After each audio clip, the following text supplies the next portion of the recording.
Hello, gorgeous souls. I am Lady Stars on Fire. My real name is Michelle Espinosa. This is going to be the weekly healing messages for June 17th through the 24th. Now, I'm a little bit tired. I've had Spirit really talking to me for the last couple hours, for most of the night, actually. And, they've kind of exhausted me, and I had to wait until, hold on. I had to wait until I started to come down out of it, because I was just way too revved up to bring this out to you the way that it needs to be brought out. So I had to come back down from that spiritual energy some, and now I'm just really tired. So please forgive me if I sound that way.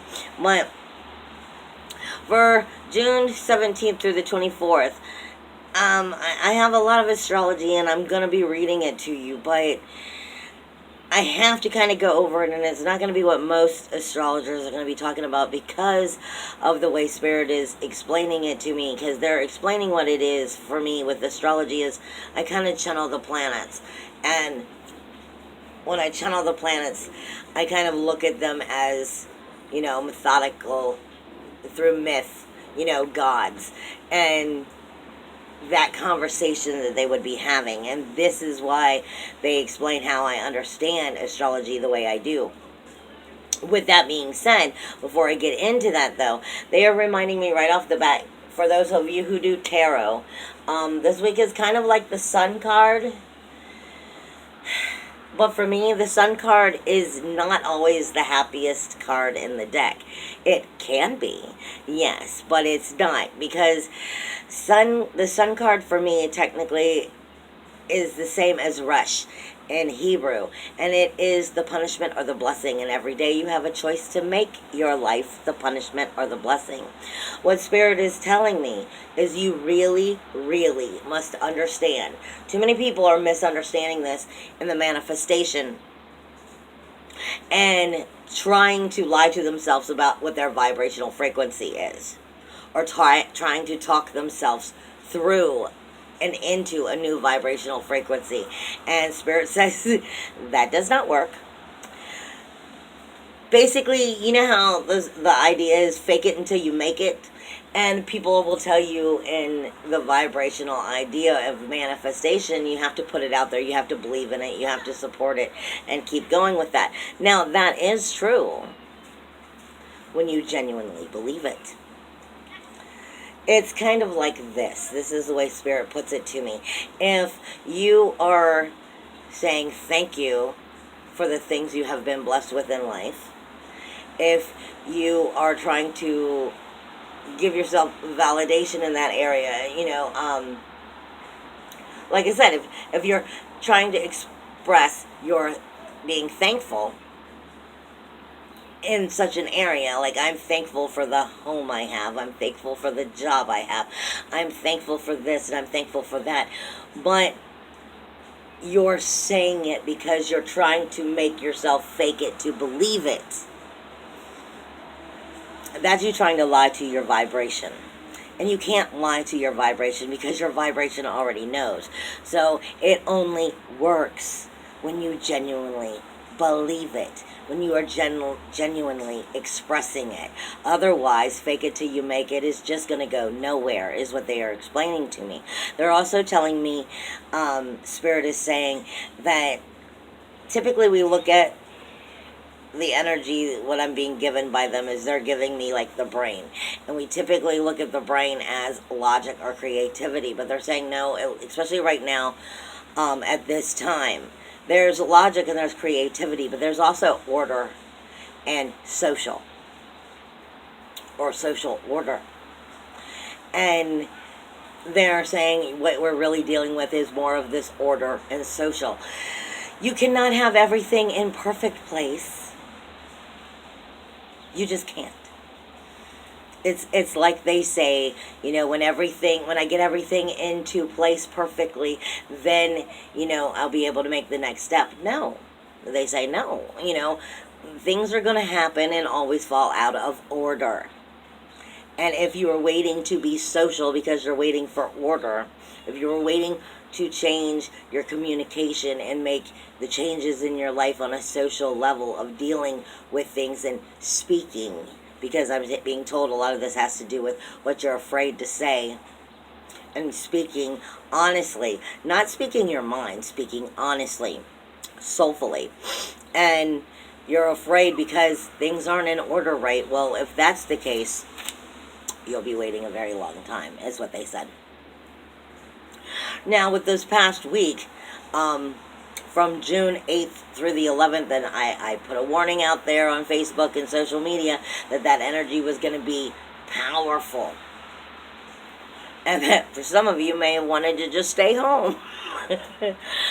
Because there was a lot of energy, and the energy really just felt like it was going like this. What Spirit is saying to me is, did you feel like you got pushed to the edge? See, because some of us are not right side up. And some of us are right side up right now. Some of us have already worked through our inner demons, our inner shadow, our inner darkness, our inner negativity, however you want to look at it. Some of us have really cleaned some of this up, but some of us are really not right side up. And for those who are having more problems with getting right side up, this is where this pertains to. Hold on, I'm letting my cat in. Go ahead, baby. Go ahead. This is who this would more pertain to, or, go with. What they're being said is, with those energies, did you feel like you were pushed to the edge? Pushed to the line? Pushed to the fence? Good, is what they said. Because the idea is to get you on the fence. This energy has everything to do with taking a leap of faith. And the bigger the leap, the bigger the blessing, just like the Sun card.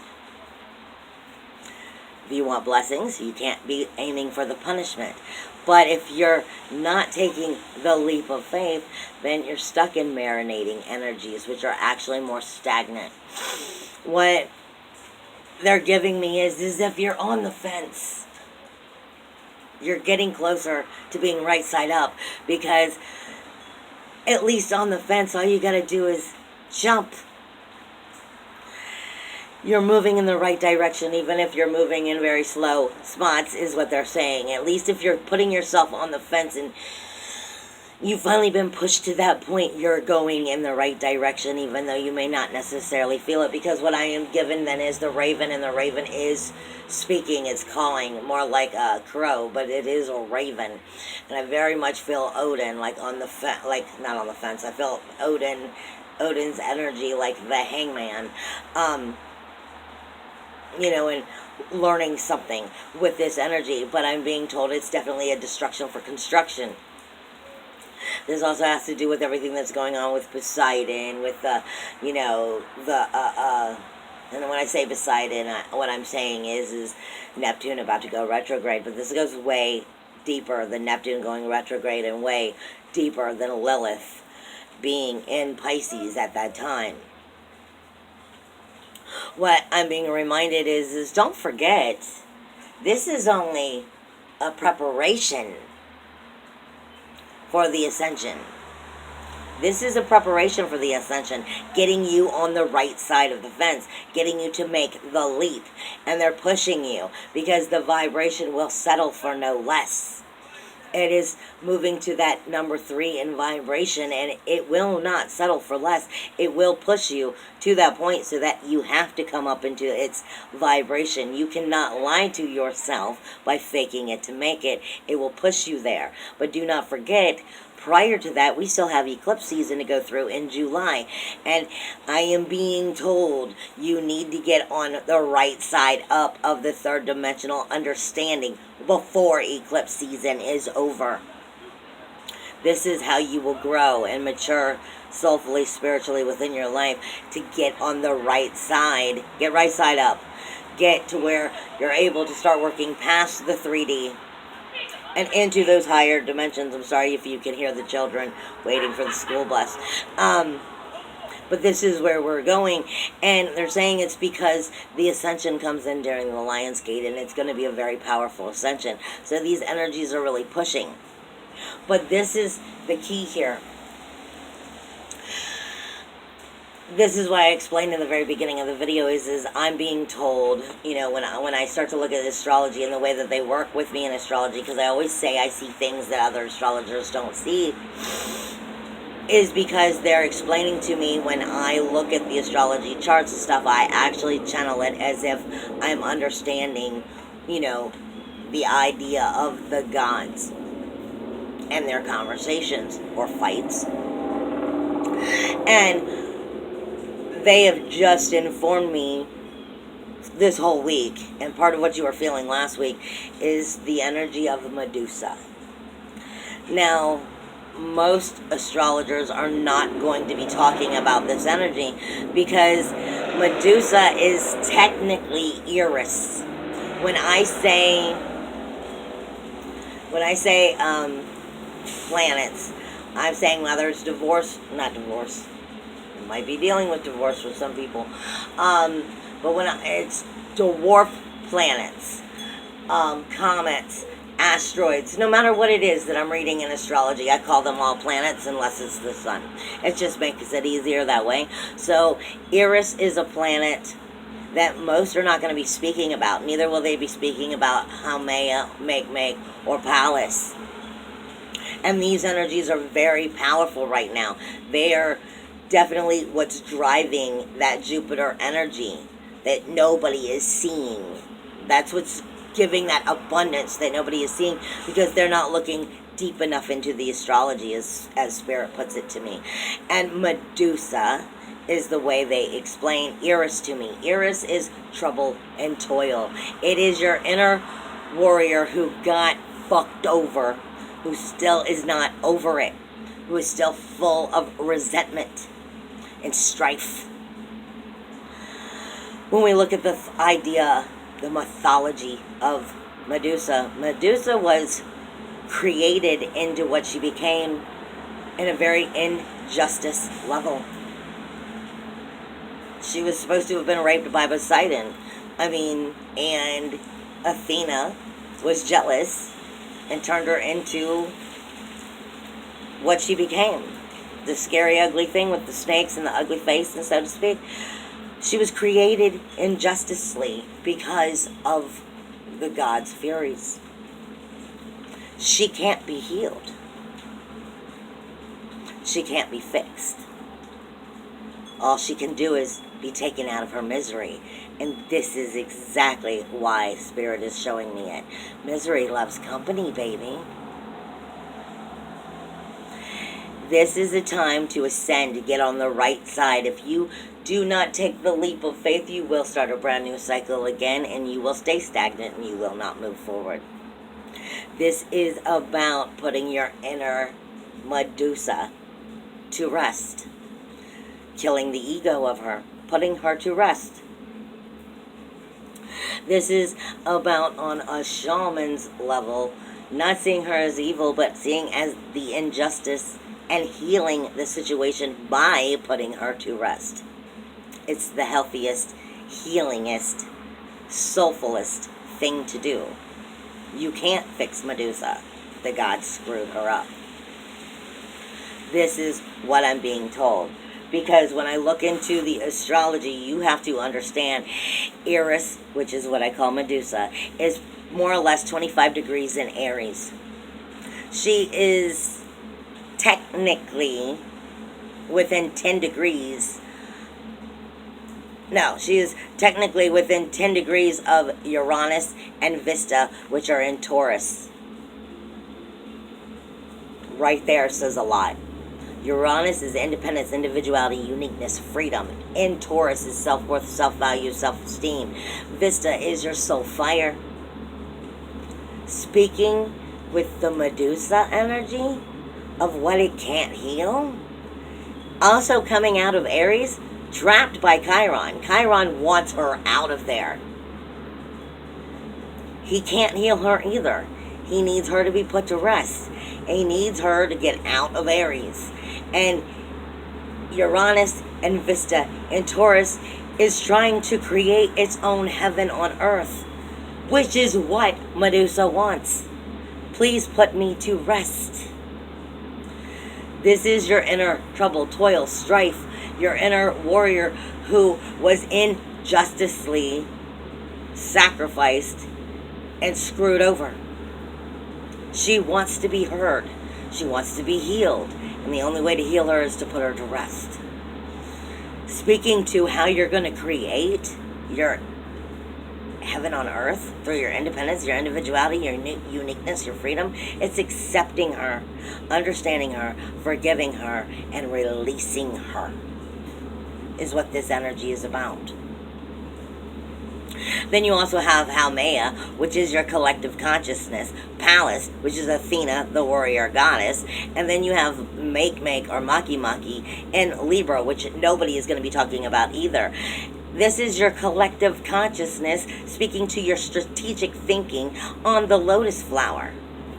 This whole energy is saying to you, where the fuck are you on the lotus flower? Are you so stuck in the muddy, murky, freaking water that you can't see the light shining from the moon? That you can't see it. You're stuck in the dirty water so deeply that you can't even see there's a salvation. You can't even see there's a light. Or are you finally starting to break through and you're like in the frothiness? Or are you finally starting to bloom? This is about getting right side up. If you're still in the muddy, murky water, why? This is your strategic thinking, speaking to your collective consciousness of understanding where Uranus is trying to create heaven on earth and what is keeping you from moving forward. We have got so many positive things coming at us, but we just keep looking back. We just keep looking back and holding on to what doesn't hold on to, what doesn't help us. That is Medusa, is what they're explaining. That is the Medusa that wants to be healed. She wants to be acknowledged so that she can be healed. She can be put to rest. This is about putting her to rest so that you can take the leap. Because you can't heal her. All you can do is put her to rest. This is speaking to you, your relationship house, universally. Libra is all about trying to create balance and harmony where it is not. Weighing the scales of the injustice that has happened to you in your life and letting it go.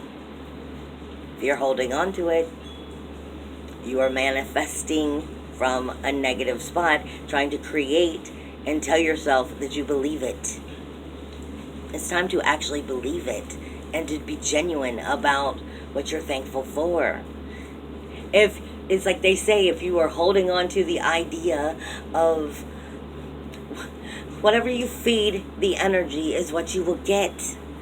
So if you keep holding on to the Medusa's trouble and toil and strife and resentment, and then tell yourself at the same time you're thankful for this, this, and this, while truthfully you're trying to talk yourself into believing it, energy knows the lie. That's the key. You have to let it go. You have Jera, which is moving, or Ura, which is moving into Leo on the 20th. You have on the 21st, the sun is moving into Cancer. Neptune is also going retrograde with Lilith in the sign, which I was talking about on last week's healing messages. And then on the 26th, even though this is technically into next week's healing messages, I'm helping you understand Jura, Mercury, and Mars are like within 10 degrees of each other, and they're all going from Cancer to Leo. This is like a marinated energy coming out of the universal fourth house of home, the karmic home that created you to be who and what you are. Mercury, as it jumps into Leo, is going to start kicking ass and taking fucking names. And it's going to be backed up by Mars while it's still in Cancer. So I'm warning you, the energies are going to keep growing right up until they will have moments where they're going to hit heightened spots, but they're going to keep growing right up until you finish eclipse season. Get on the right side of Eris, which is Medusa. Put her to rest and get on the right side of Neptune. There is a lot of positive things going on, but you need to understand what the true negatives are, is what Spirit is explaining. how Maya in Libra, which is speaking to us in our relationship zone of what all relationships are, including with yourself, your home, your family, your friends, your work environment, anything you care about, you have a relationship with.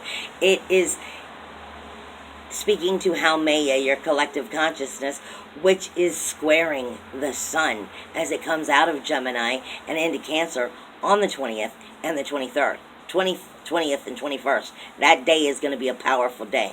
That day is going to be difficult because your collective consciousness is being illuminated by communication and Cancer, which is your universal karmic home, speaking to the true soul self of what created you to be who and what you are.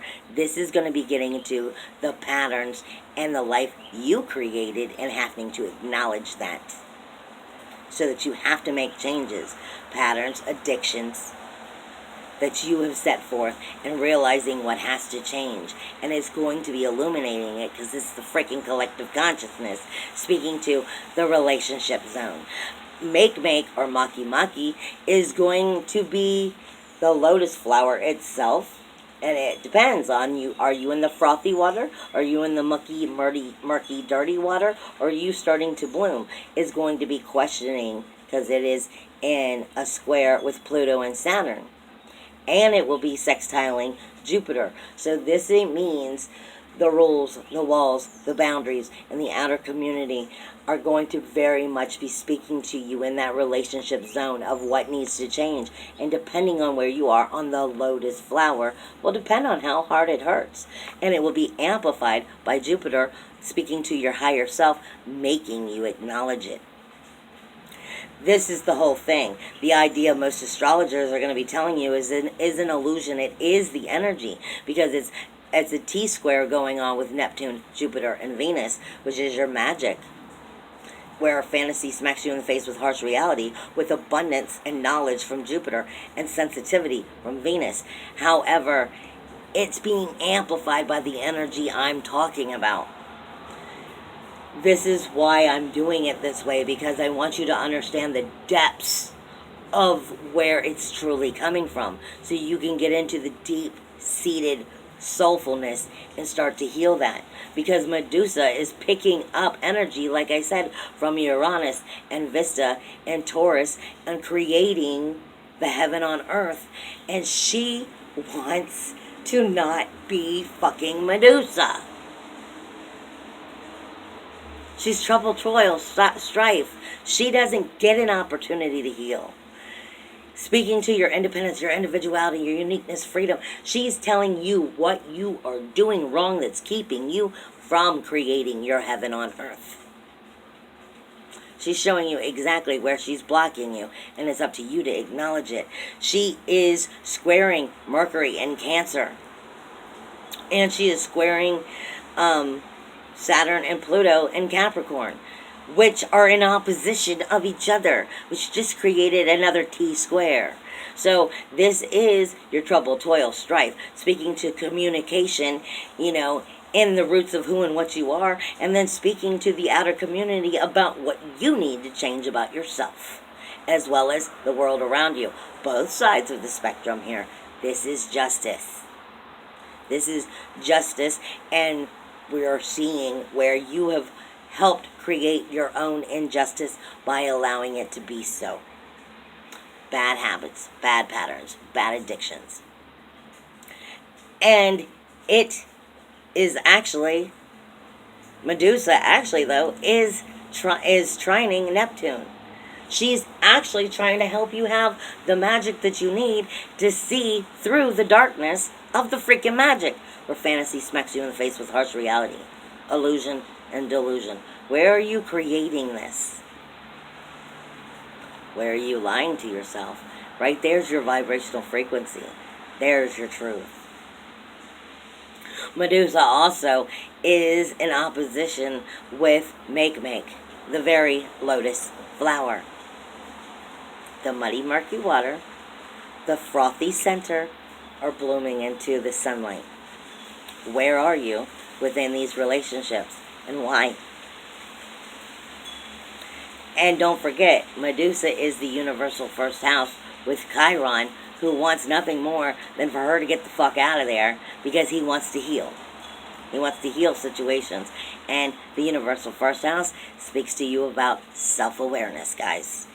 You do have positive change, though, going on this week. You have Uranus and Vista, your independence, your individuality, your uniqueness, your freedom, your soul fire, in Taurus, trying to help you create that heaven on earth feeling of what you want to see by sextiling Lilith, giving you the ballsy energy to go there, and sextiling the sun as it moves out of Gemini and goes into Cancer.